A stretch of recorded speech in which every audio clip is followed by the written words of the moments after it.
మనకు మొదటి ఆది గురువమ్మ, మంచి మాటలు చెప్పే బంగారు జన్మ. 5 ఏళ్ల వయసులో పనక చేతికిచ్చి బడికి ఓ బిడ్డాని బతుకు బాటను చూపి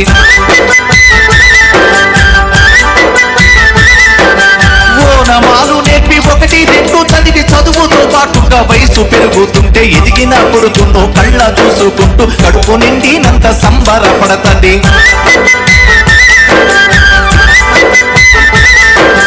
టీచరు గొప్ప డాక్టరు కలెక్టరు కావాలనుకుంటది.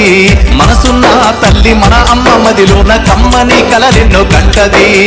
అమ్మంటే మొక్కేటి రాతి బొమ్మ కాదు, అమ్మంటే మొక్కేటి రాతి బొమ్మ కాదు, జన్మంత కొలిచేటి దైవము అమ్మా. కమ్మనైన అమ్మ పాట ఎంత మధురమో.